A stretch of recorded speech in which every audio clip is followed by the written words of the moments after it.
Welcome back to Clark Vlogs. Welcome back to Clark Vlogs. Ayan. Ipakita ko sa inyo may snake. Snake sa guys. Doon sa may talong. Ayan akala mo talong din siya Hello there. Ano yung klaseng yan? Klaseng tingin mo yan guys. Kita mo guys. Oh my gosh.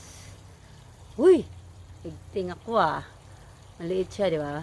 Ang nanay, saan yung nanay? Nandito lang yung nanay. Ay, nanay, huwag niyo ko hindi ko inano yung anak mo Sa talong ko guys, ay bunga pa naman yung talong ko. O, di ba?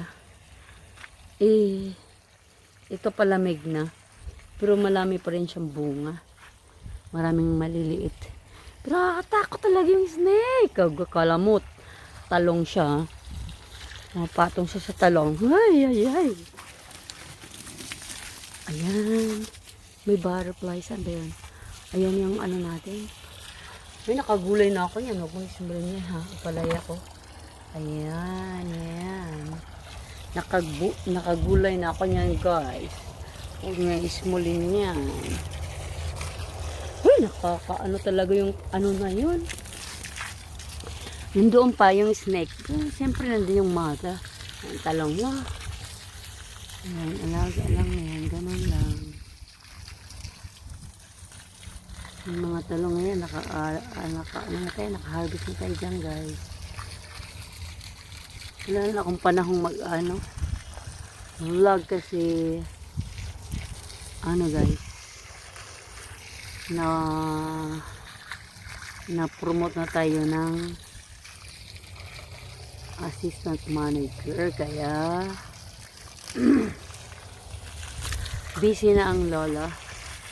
Kasi busy naman talaga kasi mulang alisan yung mga dati kong katrabaho. Ayan, may color greens tayo, diba? Ayun, kaya tayo. Meron tayong lulutuin na color green so far. Harvestin natin yan. One of my favorite greens. Uy, natatakot ako bawat tapa kasi nandun pa yung snake talaga. Nakakilabo. Siyempre maliit yun. Nandito yung nanay. Nanay, wag yung hindi ko na yung anak mo Sobra ka nanay, Kaya ganun lang ako guys. Anyway, sana mo. Ay, nandun pa talaga siya. Hay. Aba. Akala niya swing yun, Hindi pa talaga umalis. Hoy! Ano ka dyan? Pero yung upo, hindi na siya hindi ko na nakikita ng maliliit. Kaya tapos na siguro. Pero yung snake, nandun pa talaga siya. Naku, anuhin ko siya ng tubig. Pag siya, bawain ka. Kala talaga niya talong siya. Nandun pa rin. Nandito yung nanay. Sigurado yan. Uy, naku, maliit. Takot.